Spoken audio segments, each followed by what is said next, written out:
It is the year 2024, and the RTX 3080 is about to be 4 years old this year, you guys. It has been 4 years since this card debuted, and I have here the original Founders Edition card when it debuted back in September of 2020. I've been using this card in my workstation and gaming rig since it came out, and I am here to tell you and show you guys how well does it still hold up all these years later.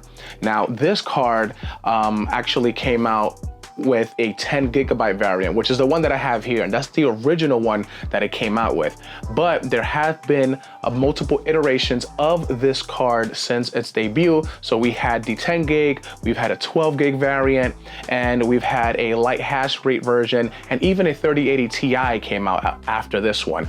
But we're just talking about the original, the bare bones essentially, because this is the Founders Edition. So this is the reference style card. There have been obviously multiple cards that might overclock better, might have better cooling, but I'm just gonna give you guys the results of the original reference style 3080 10 gigabyte. So I have tested a whole bunch of games from esports to a bunch of AAA titles, just to give you guys an idea how well it scales between 1080p, 1440p, and 4K. And to test it, we are using my personal rig, which consists of the AMD Ryzen 5800X, 32 gigs of RAM clocked in at 3200 megahertz, and my X570 Aorus Pro motherboard from Gigabyte. Now, with that being said, let's look at the numbers to see how well this card has been performing over the last couple of years. So the first title is Rocket League, an esports title. The 3080 handles this game very easily and scales very well across 1080p, 1440p, and 4K resolutions. Next, we have Overwatch 2, another esports title, and again, the 3080 makes easy work of this title, hitting high frames across all resolutions. Forza Motorsport is a very intensive game, and with all the settings cranked with no ray tracing, the 3080 definitely struggles here. But this in-game benchmark for some reason shows really low frames. While playing this game, it actually gives you much higher frames, so this benchmark doesn't really feel as accurate to me. Death Stranding is a visually beautiful game, and the 3080 handles this AAA title very well and scales decently across all the resolutions here. Cyberpunk, another graphically intensive game, does well with the 3080, although in 4K you would need to play with the settings a bit to try and get it close to a 60 FPS experience. And finally, Far Cry 6 does a good job with the 3080 as it scales very well across all resolutions. So you saw the numbers, and what do you guys think? Put it down in the comments below as of what you think of the RTX 3080, but in my personal opinion, I think that this card is still a killer in 2024. Now, as you can see in some of the numbers, like Forza Motorsport, it doesn't scale itself very well. That's probably because of the benchmark itself. When I'm playing the game, it has way higher FPS numbers than it does in the benchmark, so there's something going on there.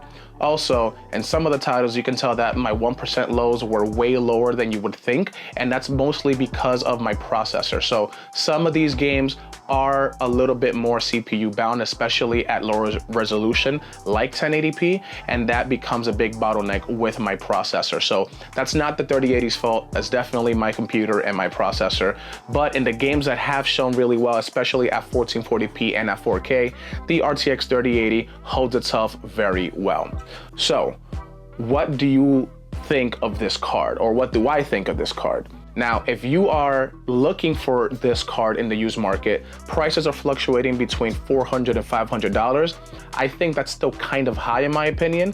If you can manage to find this card in the low 400s, maybe high 300 range, this might be a really good card, especially if you're looking at 1440p and 4K gaming. At 1440p, this might be the best of everything when it comes to playing games in all kinds of genres. When it comes to esports, racing, AAA titles, 1440p at a higher refresh rate gaming. If you have a high refresh rate monitor, the 3080 will absolutely do the job for you and then some. At 4K, I still think it personally handles itself really well, as I have a 4K monitor and I play most, if not all of my games at 4K. You might have to lower down some of the graphic settings in some games for you to kind of get better and more smooth gameplay, but I still think if you manage to find this at a good price, this can be a great card for all resolution types. Now, obviously, we're going to have the 50 series hopefully coming out in 2024 by the end of the year. I don't know how that's gonna scale well with a card that's already 4 years old, but if you do manage to find this card at a good price, I highly recommend that you get it. For those who still have the 3080, it's kind of hard for me to justify you guys saying that you should upgrade to something else, especially if you're gaming at 1080p or 1440p. If you do want higher refresh rate for 4K, you might want to step up on another card if you want to, but I still personally believe that even at 4K, this card is really, really good. So that's just my opinion in regards to it. You guys saw the numbers, you can make it out for yourselves. Write down in the comments below what you guys think of this card and the way it performs. And if you did enjoy this little quick video, make sure to hit like, and also do not forget to hit that subscribe button. Thank you guys all so much for watching, and we'll see you all in the next one.